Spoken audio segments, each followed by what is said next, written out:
है जो इंसानों की तरह बात कर सकता है। जेरेड उसे देखकर डर जाता है और वो भी जेरेड को देखकर डर जाता है और अचानक से वो गायब हो जाता है। जेरेड उसे कहता है कि मैं तुम्हें नुकसान नहीं पहुंचाऊंगा। वो जेरेड के सामने तो आ जाता है लेकिन वो अदृश्य होता है। जेरेड कहता है कि मैं तुम्हें देख क्यों नहीं पा रहा। वो कहता है क्योंकि मैं नहीं चाहता। और इसके बाद वो विजिबल हो जाता है और बताता है कि मेरा नाम थिम्बलटैक है। पर जब थिम्बलटैक जेरेड के हाथ में वो डायरी देखता है जो आज से 80 साल पहले आर्थर स्पाइडरविक ने लिखी थी तो वो गुस्से से हरा हो जाता है। थिम्बलटैक कहता है कि आर्थर स्पाइडरविक ने मुझे इस डायरी को छुपाकर सुरक्षित रखने के लिए कहा था ताकि किसी के हाथ ना लगे। मैंने इसके ऊपर वार्निंग चिट भी लगाई थी लेकिन तुमने फिर भी इसे खोल दिया। मुलग्रेथ को इस डायरी के बारे में पता चल चुका होगा। वो किसी भी कीमत पर इस डायरी को अब हासिल करना चाहेगा। तुम इस डायरी को सर्कल के बाहर मत ले जाना। दरअसल इस घर के चारों तरफ एक सर्कल है जो पत्थरों से बना हुआ है और उन सर्कल्स के अंदर कभी भी गॉब्लिन्स या मुलग्रेथ नहीं आ सकता। और जब एक खिड़की से बाहर देखते हैं तो वहां पर देखा जाता है कि जेरेड का भाई सर्कल के बाहर चला गया है जिसके ऊपर कुछ इनविजिबल जीव हमला कर देते हैं जिन्हें जेरेड नहीं देख पा रहा होता। पर जब थिम्बलटैक उसे गोल्ड स्टोन देता है तो उसके जरिए वो देखता है कि बहुत सारे गॉब्लिन्स उसके भाई को पकड़कर अपने साथ ले जा रहे हैं और जेरेड अपने भाई को बचाने के लिए निकल पड़ता है। पत्थरों के उस सर्कल को पार कर जाता है जिसके पार जाने के लिए उसे थिम्बलटैक ने मना किया था। उसके पास इस वक्त डायरी भी होती है और वो उस जगह पहुंच जाता है जहां पर बहुत सारे गॉब्लिन्स होते हैं जिन्होंने उसके भाई को कैद कर दिया होता है। यहाँ पर उसे एक और गॉब्लिन मिलता है जिसे कैद किया गया था जिसका नाम हॉग है जो मुलग्रेथ को मारना चाहता है क्योंकि उसने उसके पूरे परिवार को मार दिया था। और अब हॉग यहाँ पर जेरेड की आंखों में थूक फेंकता है जिससे उसे बिना स्टोन के भी सारे गॉब्लिन्स दिखना शुरू हो जाते हैं। जिसके बाद वो गॉब्लिन्स जो जेरेड को उठाकर लाए थे वो मुलग्रेथ को बुलाते हैं जो जमीन के अंदर से बाहर निकलता है जो कि पूरी तरह से एक इंसान होता है। हॉग जेरेड को बताता है कि जिस रूप में तुम उसे देखना चाहते हो वो तुम्हें उसी रूप में दिखेगा यानी कि किसी का भी रूप धारण कर सकता है। मुलग्रेथ जेरेड के भाई के पास जाता है और उसे कहता है कि वो डायरी मुझे दे दो जो तुम्हें मिल चुकी है। वो कहता है कि मुझे कोई डायरी नहीं मिली और जब उसकी तलाशी ली जाती है तो उसके पास डायरी नहीं होती लेकिन उसके परिवार की एक फोटो होती है।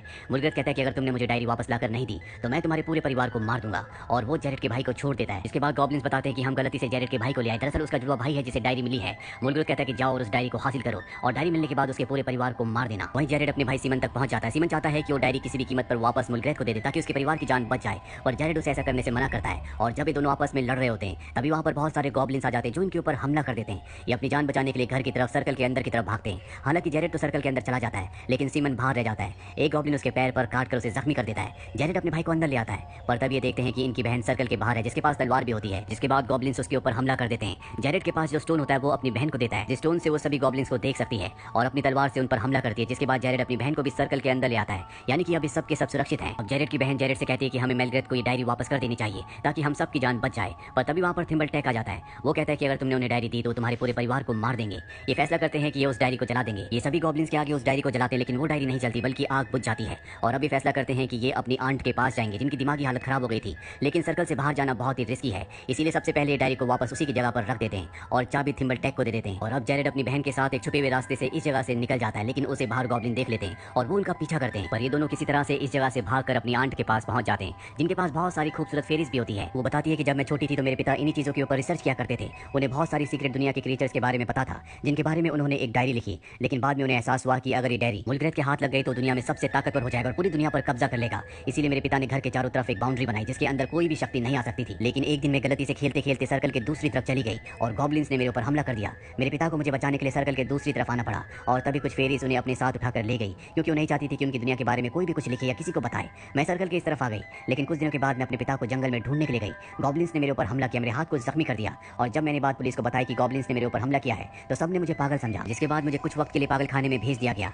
वो बताती है कि मैंने कभी इस डायरी को नहीं पढ़ा था इसीलिए मेरी जान को खतरा नहीं था लेकिन तुम इस किताब को इस डायरी को पढ़ चुके हो, तुम्हारी जान को खतरा है और अगर तुम अपने परिवार को अपने आप को बचाना चाहते हो तो तुम्हें किसी भी कीमत पर आर्थर स्पाइडरविक को ढूंढना होगा क्योंकि वही इस डायरी को डिस्ट्रॉय कर सकते हैं। जेरेड कहता है कि वो 125 साल के हो चुके होंगे, अब तक तो उनकी मृत्यु हो चुकी होगी। उसकी आंट कहती है कि नहीं, वो अब भी जिंदा है, वो परियों की दुनिया में है और वहाँ पर कोई इतनी जल्दी नहीं मरता। अब जब जेरेड विंडो के पास होता है तभी एक गॉब्लिन उस पर हमला करके उससे डायरी छीनने की कोशिश करता है पर तभी जेरेड की जो आंट होती है उसके ऊपर नमक फेंक देती है और वो वहाँ से भाग जाता है पर डायरीज के कुछ पेजेस वो अपने साथ ले जाता है। जेरेड अपनी बहन के साथ घर वापस आ जाता है और ये देखते हैं कि सर्कल के दूसरी तरफ एक भी गॉब्लिन नहीं है। इन्हें शक होता है कि कुछ ना कुछ गड़बड़ है और तभी यहाँ पर हॉग आ जाता है। ये वही गॉब्लिन है, इसने जेरेड की आंखों में स्पिट करके उसे विजन दिया था जिससे वो कभी भी किसी भी गॉब्लिन को देख सकता है और वो यहाँ पर जेरेड और उसकी बहन को बताता है डायरी के जो पेजेस तुमसे गॉब्लिन लेकर भागा था उससे मुलग्रेथ को पता चल चुका है कि सर्कल के अंदर कैसे आना है और जल्दी वो तुम्हारे घर के ऊपर हमला कर देंगे। बच्चे अब समझ जाते हैं कि किसी भी तरह से इन्हें आर्थर को ढूंढना होगा। आर्थर के एक पेट के बारे में पढ़ते हैं जिसे एक दूसरी भाषा में बुलाना होता है और जब ये उन लाइंस को पढ़ते हैं तो ग्रिफिन आ जाता है जो इन्हें अपने साथ लेकर उस जादुई दुनिया में ले जाता है जहाँ पर आज भी आर्थर जिंदा होता है। उसे नहीं पता होता कि 80 साल बीत चुके हैं। ये आर्थर से कहते हैं कि आपको इस डायरी को डिस्ट्रॉय करना होगा,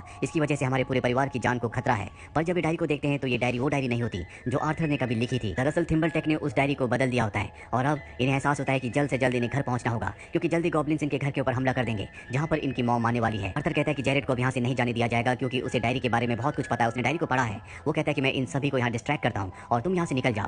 वो यहाँ पर रहने वाले जीवों को डिस्ट्रैक्ट करता है और आर्थर अपने भाई बहन के साथ उसी पक्षी पर बैठकर वापस अपने घर पहुंच जाता है जहाँ पर वो देखते हैं कि गॉब्लिन्स इनके घर के बाहर कुछ डाल रहे होते हैं जिससे सर्कल के अंदर आ सकते हैं। इनकी मॉम भी यहाँ पर आ जाती जाती है, लेकिन ये अपनी मॉम की गाड़ी को डायरेक्ट सर्कल के अंदर ले आते हैं और इसके बाद वो अपनी मॉम को भी सभी गॉब्लिन्स को दिखाते हैं। इन्हें समझ में आ जाता है कि इनके ऊपर हमला होने वाला है, इसीलिए एंट्री की हर एक जगह पर सॉल्ट गिराना शुरू कर देते हैं। साथ ही इन्हें ये भी पता होता है कि टोमेटो सॉस के एक खास सिरम से गॉब्लिन्स को मारा जा सकता है, जो इन्होंने पहले बहुत ज्यादा मात्रा में बना दिया होता है। सॉल्ट घर की हर एक एंट्री में होता है, इसलिए गॉब्लिन वहां से नहीं आ सकते। वो जमीन खोदकर इनके घर के फर्श के नीचे से निकलना शुरू हो जाते हैं। ये उनके ऊपर सॉस से हमला करते हैं, लेकिन इनकी तादाद बहुत ज्यादा है, इसीलिए सबके सब किचन में छुप जाते हैं। ये ओवन के अंदर बहुत सारा सॉस इकट्ठा करते हैं और जब सब गॉब्लिन्स अंदर आते हैं तो आग की मदद से उस जगह को ब्लास्ट कर देते हैं, जिस वजह से सभी गॉब्लिन्स पिघलकर मारे जाते हैं। थिम्बलटैक भी असली डायरी को ले आता है और अब इनका कोई दरवाजा नॉक करता है। जब ये दरवाजा खोलते हैं तो यहाँ पर जेरेड उसके भाई बहन के पिता होते हैं, जो घर की हालत देखकर पूछते हैं कि यहाँ पर क्या हो रहा है। वो बताते हैं कि इस डायरी की वजह से सब कुछ हुआ है और अब जेरेड के पिता उससे डायरी लेने की कोशिश करते हैं, पर जेरेड उनसे पूछता है कि पहले मुझे वो बात बताओ जो आपने कहा था कि मैं मिलकर बताऊंगा। वो कहते हैं कि मैं तुमसे यही कहना चाहता था कि मैं तुमसे बहुत प्यार करता हूँ। जेरेड कहता है कि आपका आंसर गलत है और वो उनके सीने पर चाकू से वार कर देता है,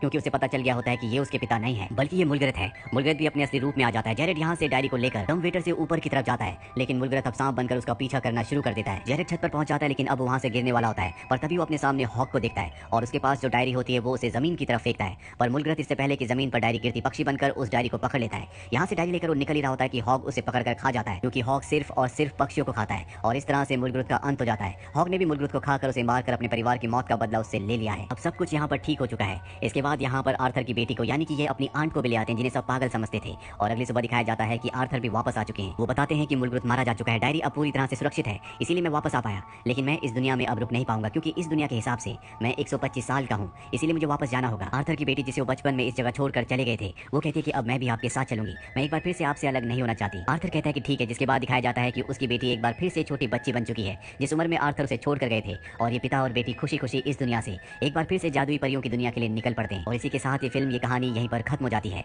उम्मीद करते हैं कि ये कहानी आपको पसंद आई होगी।